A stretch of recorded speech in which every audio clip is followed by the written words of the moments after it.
अस्सलाम वालेकुम aspirants, I hope you will be in good health. आज हम डिस्कस करेंगे कि इंग्लिश एसे में फेलियर की रीज़न्स क्या होती हैं और कौन सी टेक्निक्स होती हैं जब हम नहीं अप्लाई करते and we eventually fail English essay. देखिए, सबसे पहली रीज़न तो ये है कि जब आपको टॉपिक स्टेटमेंट दी जाती है तो you misunderstand it as the topic, जबकि टॉपिक और टॉपिक स्टेटमेंट में फ़र्क होता है। टॉपिक कोई भी हो सकता है, लेकिन उसी टॉपिक की 4 to 5 टॉपिक स्टेटमेंट्स हो सकती हैं and you have to write essay on topic statements but not the topic. अगर आपसे कहा गया है कि is Pakistan ready for the digital revolution, it means कि you have to start argumentation, और आर्ग्यूमेंटेशन स्टार्ट करने से पहले डिजिटल रेवोल्यूशन पे आधा ऐसे लिख देना, it will definitely fail you in English essay. English essay में पास होने के लिए सबसे पहली बात ये कि आप टॉपिक स्टेटमेंट को प्रॉपरली अंडरस्टैंड करें। If it is an argumentative essay तो आप आर्ग्यूमेंटेशन जो प्रॉपर करें स्टांस लेने के बाद। अगर आपसे पूछा जा रहा है इस जेंडर इक्वालिटी या मिथ्स, तो डेफिनेटली आपकी कोई राय तो होगी, आप किस ग्रुप में फॉलो करना चाह रहे हैं, whether you go with the statement और अगेंस्ट द स्टेटमेंट। आप ये कहेंगे no gender equality is not a myth in Pakistan या gender equality is a myth in Pakistan. ये बातें समझना ज़रूरी है ऐसे राइटिंग लिखने से पहले, क्योंकि you have to understand the statement first. अगर स्टेटमेंट की समझ नहीं आ रही और स्टेटमेंट के बजाय आपने किसी वर्ड को उठा के ऐसे लिख दिया, तो फिर जो है वो आप समझ सकते हैं, समझदार हैं। टॉपिक स्टेटमेंट पे ऐसे लिखना ज़रूरी है। टॉपिक स्टेटमेंट को अंडरस्टैंड करने के बाद हम अपना कोई स्टांस पेश करते हैं, ठीक है। हम स्टांस लेते हैं कि whether we go with the statement और अगेंस्ट द स्टेटमेंट। इसके बाद आउटलाइन की बारी आती है। आउटलाइन में आपने बहुत कॉम्प्रहेंसिव ऑर्गेनाइज्ड लिखना होता है, ठीक है। कोहेरेंस कहीं से ख़राब नहीं होनी चाहिए, क्योंकि इंग्लिश एसे में कोहेरेंस बेसिक इंग्रेडिएंट है इंग्लिश एसे का, और कोहेरेंस के बगैर, ट्रांजिशनिंग के बगैर या ऑर्गेनाइजेशन के बगैर इंग्लिश एसे को हम नहीं लिख सकते। एस्पिरेंट्स के फेल होने की सबसे बड़ी वजह प्रॉपर स्टांस ना लेना है एसे राइटिंग में। सेकेंडली, प्रॉपर ओपिनियन जो पेश करना होता है एसे की टॉपिक स्टेटमेंट पे, वो आप पेश नहीं करते और सीधा आर्ग्यूमेंटेशन पे आ जाते हैं। Third reason is the lack of argumentation. जो प्रॉपर आर्ग्यूमेंटेशन आपको किसी स्टांस के बाद करनी चाहिए, आप उसमें वीक होते हैं, और जब आपकी आर्ग्यूमेंटेशन इतनी वीक होती है तो डेफिनेटली आप एक्सप्रेशन का क्या करेंगे। अगर आपका एक्सप्रेशन बहुत अच्छा है और आपकी आर्ग्यूमेंटेशन वीक है, तो ऐसे राइटिंग में, आर्ग्यूमेंटेटिव ऐसे में स्पेशली, आपकी आर्ग्यूमेंटेशन जो है वीक देकर एग्जामिनर आपको फेल कर देता है और आपको 40 से बिलो जो है वो मार्क्स अवॉर्ड करता है। फोर्थ रीज़न जो मैं समझती हूँ वो ये है कि आप आउटलाइन में जो प्रॉपर टॉपिक सेंटेंसेस देने चाहिए पैराग्राफ्स के, वो आप नहीं देते, और आप एक जनरल सा स्केच पेश कर देते हैं एग्जामिनर को कि ये मेरा ऐसे होगा। लेकिन अगर आपके पैराग्राफ्स को प्रॉपर्ली रीड किया जाए तो आपकी आउटलाइन और आपके पैराग्राफ्स कहीं से भी मैच नहीं कर रहे होते, और जो टॉपिक सेंटेंसेस आप एग्जामिनर को बता रहे होते हैं कि मेरी आउटलाइन में ये टॉपिक सेंटेंसेस होंगे मेरे पैराग्राफ्स के, वो प्रॉपर्ली जो है ना वो प्रेजेंट नहीं किए होते और वो एब्सेंट होते हैं, ठीक है। ये भी रेट ऑफ फेलियर को बढ़ा देता है, और इस वजह से एस्पिरेंट्स भी फेल हो जाते हैं, क्योंकि दे डू नॉट अंडरस्टैंड कि किस तरह आउटलाइन को टैकल करना है। तो आई वुड सजेस्ट यू कि your outline should be very comprehensive, very organised and much structured. अब इसके बाद ये बात करते हैं कि when you come to introductory paragraph के प्रॉपर इंग्रेडिएंट्स होते हैं जो कि आपको देखने चाहिए। ये बात मैटर नहीं करती कि आप कोटेशन से स्टार्ट कर रहे हैं, डॉट से स्टार्ट कर रहे हैं या नहीं कर रहे, लेकिन ये बात ज़रूर मैटर करती है कि इंट्रोडक्टरी पैराग्राफ में आपने सेंटेंस स्ट्रक्चर्स कौन से इस्तेमाल किए हैं, और आपने कितनी ब्यूटीफुली जो है वो इंट्रोडक्शन दिया है टॉपिक स्टेटमेंट का। अगर आपसे पूछा जा रहा है IMF a road to stability और डिज़ास्टर और रिसीव फॉर डिज़ास्टर, तो उसका मतलब ये नहीं कि आप इंट्रोडक्टरी पैराग्राफ सारा IMF पे लिख दें, बल्कि आपसे टॉपिक स्टेटमेंट पूछी जा रही होती है, अपने टॉपिक स्टेटमेंट पे इंट्रोडक्टरी पैराग्राफ लिखना होता है, और अपने एसेंशियल इंग्रेडिएंट्स जो इंट्रोडक्टरी पैराग्राफ के होने चाहिए वो भी देने होते हैं। If I talk about thesis statement comes at the end of introductory paragraph. आप उसे आउटलाइन में लिखना चाहें, that's your choice, but according to international standards, thesis statement always comes at the end of the introductory paragraph of English essay. और आपको चाहिए भी यही कि आप आउटलाइन में उसे लिखें या ना लिखें, लेकिन एटलीस्ट इंट्रोडक्टरी पैराग्राफ के एंड पे उसे ज़रूर लिखें। इंशाल्लाह कोशिश करूँगी आगे कि मैं जब आगे आने वाली वीडियोज़ को बनाऊँ तो उनमें आपको प्रॉपर्ली समझाऊं कि आउटलाइन, इंट्रोडक्टरी पैराग्राफ क्या होता है और थीसिस स्टेटमेंट क्या होती है।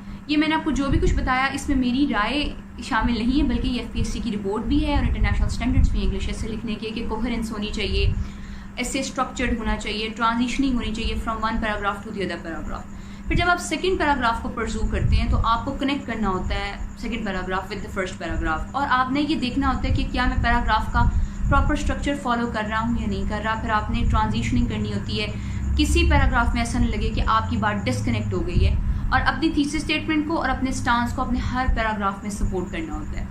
ये बेसिक्स होते हैं किसी भी इंग्लिश एसे के, और अगर आप इन बेसिक्स को पूरा नहीं करते तो FPSC आपको मार्क्स अवॉर्ड नहीं कर सकता, क्योंकि ये कंपटीशन है, डिग्री नहीं है। आई ऑलवेज से कि डिग्री नहीं है, दिस इज़ अ कंपटीशन, और कंपटीशन में किसी गलती की गुंजाइश नहीं होती। पंक्चुएशन का आप ख्याल नहीं रखते, आप जहाँ पर कैपिटल लेटर पुट करना चाहिए वहाँ आप स्मॉल लेटर पुट करते हैं, और आप इस माइनर सी मिस्टेक को कुछ भी नहीं समझते। लेकिन इट इज़ वेरी इंपॉर्टेंट कि आप ग्रामेटिकली एक सिंगल मिस्टेक भी ना करें, स्पेलिंग्स की मिस्टेक ना करें, पंक्चुएशन की मिस्टेक ना करें, सेंटेंस स्ट्रक्चर बिल्कुल प्रॉपर हो। इसके बाद ही आप कंपटीशन में इन होते हैं, और कंपटीशन में आने के बाद आपने अपने आइडियाज़ को बहुत ऑर्गेनाइज्ड और कोहेरेंट तरीके से पेश करना होता है। अगर मैं सेंटेंस स्ट्रक्चर की बात करूं तो सिंपल सेंटेंस स्ट्रक्चर सिर्फ एक इंडिपेंडेंट क्लॉज पे बेस करता है, and it is impossible to pursue the whole essay with a single independent sentence. ये पॉसिबल नहीं है कि आप यानी इसी सिंगल इंडिपेंडेंट स्कीम के साथ आप पूरे एसे को लिख लें। जैसे मैं कहूँ कि आई एम हैप्पी, तो this is an independent clause, ठीक है, तो ये एक सिंपल सेंटेंस स्ट्रक्चर होगा, और जब तक मैं डिपेंडेंट को उसके साथ नहीं मिलाऊंगी मेरे एक्सप्रेशन में ब्यूटी नहीं आ सकती, ठीक है। क्लैरिटी कुछ और है, और सेंटेंस स्ट्रक्चर को कम्प्लेक्स कर देने का मतलब ये नहीं होता कि आप कुछ मुश्किल लिख रहे हैं, बट ये होता है कि आप अपने एक्सप्रेशन में ब्यूटी क्रिएट कर रहे हैं, ठीक है।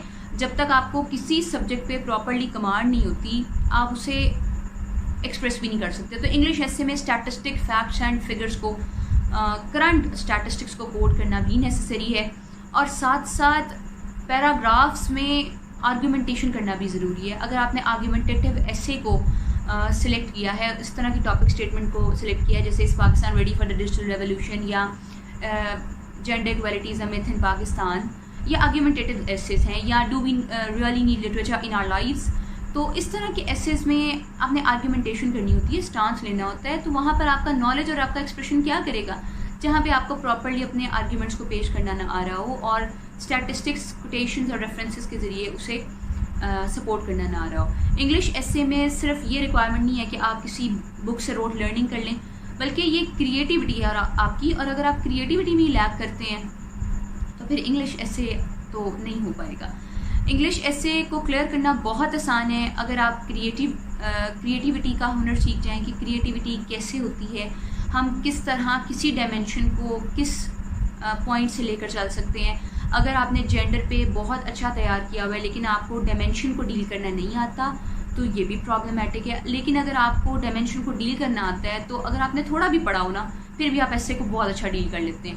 और अगर आपने किताबें ख़त्म कर दी लेकिन आपको ये नहीं पता कि इस प्रॉपर डायमेंशन को किस तरह डील करेंगे और वो प्रॉपर वे क्या होगा जिसके ज़रिए मैं आउटलाइन की फॉर्मेशन करूँ, उसके बाद एक प्रॉपर इंट्रोडक्टिव पैराग्राफ लिखूँ, तो फिर इंग्लिश एसे में यही वजूहत होती हैं जो कि आपके फेलियर का सबब बनती हैं। इसलिए जब भी आप कोई टॉपिक इंग्लिश एसे के लिए तैयार करें तो ये ज़रूरी है कि आप किताबों के साथ साथ उन्हें प्रॉपर वेबसाइट से भी पढ़ें। बहुत अच्छी वेबसाइट्स हैं, उन वेबसाइट से एसे का मटेरियल गैदर करें, नोट्स बनाएं। एसे राइटिंग के लिए आप स्टैटिस्टिक्स, इंडिसेस ये सब के सब तैयार करें। इकोनॉमी पे ऐसे तैयार कर रहे हैं, टेररिज्म पे कर रहे हैं, जेंडर है, वुमेन है, पॉपुलेशन है। और जेंडर मतलब आपको जब कोई टॉपिक स्टेटमेंट दी जाती है तो अंडरस्टैंड किया करें कि टॉपिक स्टेटमेंट का मतलब क्या है। जेंडर इक्वालिटी पे अगर ऐसे आ रहे हैं तो उसका मतलब सिर्फ ये नहीं कि वो ऐसे वुमेन पे है, बल्कि वो मेन और ट्रांसजेंडर पे भी है। तो अगर आप ऐसे को सिर्फ अगर वो आपको एक नैरो डोमेन देता है तो उसे नैरोवर ना करें, और अगर आपको नैरो देता है तो उसे अवॉइड करने की भी कोशिश ना करें। सिर्फ ये कोशिश करें कि जो डोमेन आपने दिया आप उस डोमेन से इधर उधर ना हो, उसी डायमेंशन को डिस्कस करें और प्रॉपरली डिस्कस करें। फिर एक कंप्रहेंसिव आउटलाइन बनाएं। आउटलाइन बनाने के बाद इंट्रोडक्टिव पैराग्राफ बहुत अच्छा होना चाहिए। बेस्ट सेंटेंस स्ट्रक्चर्स जो हैं वो इस्तेमाल होने चाहिए इंट्रोडक्टिव पैराग्राफ में भी और आउटलाइन में भी। आउटलाइन में आप सेंटेंसेस भी लिख सकते हैं, और सेंटेंसेस लिखने के अलावा आप ये भी कर सकते हैं कि आप मतलब कोई लिटरेसी एक्सप्रेशन इस्तेमाल कर दें, ईडियम्स इस्तेमाल कर लें, और ग्रामर के जितने भी टूल्स हैं उन्हें प्रॉपर्ली यूटिलाइज़ करें। आपकी वोकैबुलरी बहुत अच्छी होनी चाहिए।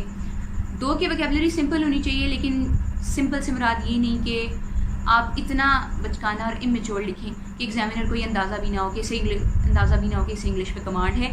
इंग्लिश लैंग्वेज पे कमांड होना ज़रूरी है, और कमांड होने के बाद अपना ओपिनियन और एनालिसिस बेस्ट एक्सप्रेशन को इस्तेमाल करते हुए लिखना ज़रूरी है। ठीक है, इंग्लिश ऐसे में रेट ऑफ फेलियर इसीलिए ज़्यादा है कि ना तो हमारी आउटलाइन कॉम्प्रिहेंसिव होती है, ना ऑर्गेनाइज्ड होती है, ना स्ट्रक्चर्ड होती है।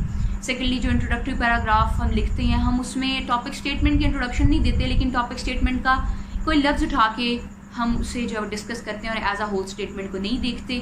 फिर जब हम पैराग्राफ्स में आते हैं तो पैराग्राफ्स में ट्रांजिशनिंग भी नहीं होती, और इसके साथ साथ जो वोकेबलरी हम इस्तेमाल करते हैं वो भी इतनी एवरेज होती है, बल्कि बिलो एवरेज होती है कि कंपटीशन तो दूर की बात, वो तो पास होने वाला भी नहीं होता। ठीक है, और मैं आपको बार बार बताती हूँ कि कंपटीशन के लिए ये ज़रूरी है कि आपका एक्सप्रेशन बहुत अच्छा हो और आपकी वोकेबलरी भी बहुत अच्छी हो। मोर ओवर, आप सेंटेंस स्ट्रक्चर्स बहुत अच्छे और नाइसली इस्तेमाल करें और अपना आइडिया क्लियर करें, क्योंकि सबसे इम्पॉर्टेंट चीज़ इंग्लिश ऐसे में अपना आइडिया क्लियर करना है। जो आप कहना चाह रहे हों वही कहें, और बेहतरीन सेंटेंस स्ट्रक्चर्स का इस्तेमाल करते हुए करें। इवैल्यूएशन बहुत इंपॉर्टेंट है इंग्लिश एसे में। अपने इंग्लिश एसेस को इवैल्यूएट करवाया करें, और अगर आपको लगता है your self evaluation is very good तो खुद इवैल्यूएट करें, अदरवाइज़ अच्छी टीचर्स उसे इवैल्यूएट भी करवाएं। और डू राइट इंग्लिश एसे का कोई शॉर्टकट नहीं होता, उसे लिखना ही पड़ता है और प्रॉपर नॉलेज के साथ लिखना पड़ता है। अपना ख्याल रखें। I will make more videos on English essay, और फिर आपको बताऊँगी कि what is structure, what is coherence, what is transition और थीसिस स्टेटमेंट क्या होती है। अपना बहुत ख्याल रखिएगा। अल्लाह निगहबान।